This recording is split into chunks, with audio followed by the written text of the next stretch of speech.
most of the birthday celebration, nga lang matuan ako, bitahon ko, di gina sila gisulti silang edad. Kay hadlok sa edad.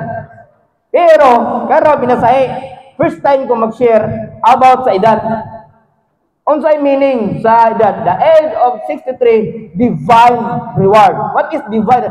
Sagrado nga ganti. O sagrado siya nga mura nagsugo na imong anak nimo, nakapalit dito, na kay reward padawat pag ikaw masakto ang imong gisugo. Oh, na reward.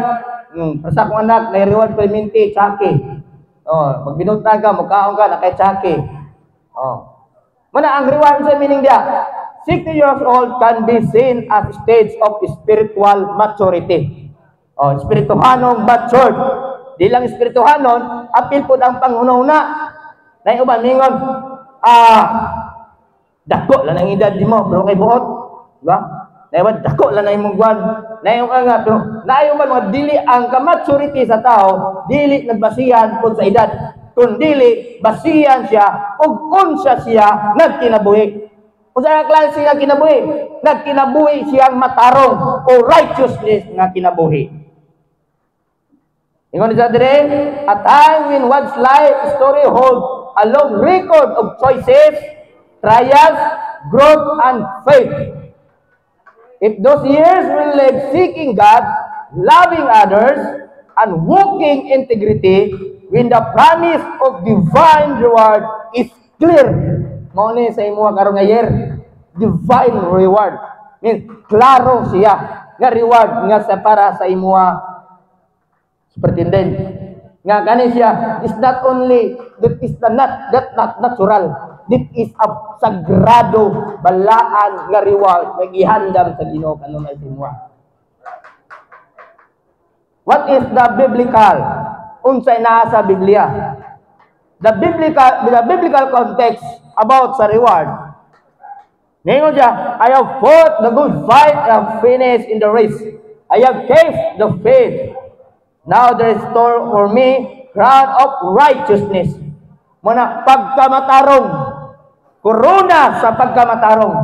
Muna ang ato ang birthday celebration karon naasay corona sa pagkamatarong. Kinsay na corona sa pagkamatarong da, mingon amen. Amen. Talang corona sa pagkamatarong. Kay duwa man na. Kani bitong linjol karon atong nagian, minsahi man ni. Kan tawo na gyud di na gyud tarong. Unsa may tarong spiritual nga tarong the spiritual of righteousness. Ang balaan nga pagkamatarong. Pagkamatarong diha ni Kristo. Oh. Kinsay naay kada pagkamatarong diha. Mingon ni amen. Amen. Wa may amen. The righteousness of the great reward pagkamatarong.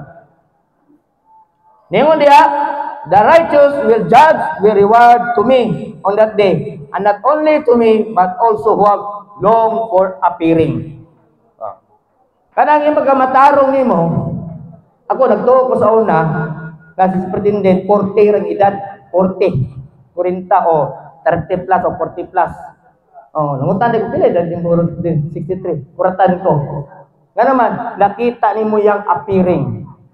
Naitaw po nga, nag-edad og 20. Ako, tanaw ko ninyo, ako edad is 37. Pero tanaw ko ninyo, mga 40 plus. Kaya naman, tungkol sa, kang tao mo, naitaw nga, seryoso kayo. Ako seryoso mong tao. Nga ito ang birthday celebration ko, really kay seryoso. Na makita din mo ang yang banba kaning lagi ganing the spirit of love kanang itong spirit of joyful sa kasing-kasing na siya nga bisig bahala maglinog dia magunsa dia basta ako malipayon lang ko na inana nga klase nga tao pero si ato ang birthday celebration karon mao na yang espiritu the spirit of love and the spirit of compassion. And especially, that is the holy and sacred divine reward sa iyang edad karon. Kung sa kuan pa na, sa filosofi o doktor, nagsulti, ingon nila, Pag mulapas na kag 40 ka ay 60 plus karon, ang tawag ana extension o reward na sa Ginoo sa imuha. Kaysa biblical o unbiblical, ang edad sa tao 60 ra gyud taman. Masubra na galit ka, that is the extension of the blessing from God. Ang ubang galit di nakabot 30 plus lang. Kato ang kauban nga pastor sa Kalabo, 37 lang siya. Na yung kauban, itong tropa, 33 lang. Tungod kay ang ato ang kinabuhi, dili nato kontrolado. Una, sa Jeremiah 10:23 gingon diha, walay tao bisikin sa nasayod sa kaugmaw gawas ang Ginoo lamang. Muna kung naata ni ani nga edad, atong pasalamatan ang Dios. Atong padaygon ang Dios. Ato siyang pasidunggan nga niabot na nga edad. Sama sa atong birthday celebration, that is the holy and sacred, a divine and a great reward sa iyang kinabuhi. Mao na mga kaigsunan, ang challenge nato diha sa atong adlaw nga birthday celebration inside diaron nga continue padayon para madawat. This is not only one, but is multiplication of reward. Not only multiplication, but it also in acceleration of reward of blessing. What blessing? Good health. It's not only financial, but the first, good health. Sa ako man ay mong nakay sa ka-billion, nag-oxygen ka sa ospital, di man ka magamit nimo. So the one of the great reward is our good health. And the second, financial blessing. And third, people and material blessing. Mao na atong salit karon o ang pulong sa Ginoo nagkangayon, continue to walk in righteousness in Christ. Padayon sa paglakaw sa Kristohanong pagkamatarong. Dili tawhanon, dili atong kabulingon, kundi Kristohanon nga pagkamatarong. Mao na ato ang minsay karon sa pulong sa Dios. Manindog ang tanan. Nindog ang tanan, let us pray.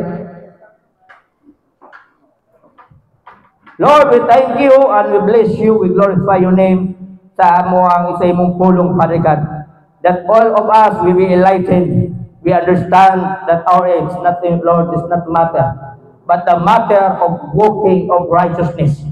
Lord, we declare your word, Lord Jesus, once again, in Jeremiah 29:11. You have a great plan not to harm, but to prosper, to give hope and a great future. I declare, Lord Jesus, padayon ang ilang pamuhay, among celebration karon, Lord. Lord, ako nga nag-cordon sa imong gamhanang balaan dugo, kaning palibot. Ako nga nag-siliwan, o imo kaning gitatakan sa imong gamhanang balaan dugo. Kung unsa may mga buhaton nga karon, Lord, hallelujah, na ang imong balaang espiritu maga-convict ka na mo, Lord Jesus. Nga walay kagubot, kagulyam, kundi Lord, I declare peace upon this place. Mga obstruction, mga distraction, ako gina-rebuke, ako gina-cancel sa ngalan, sa gahom, sa imong balaang dugo.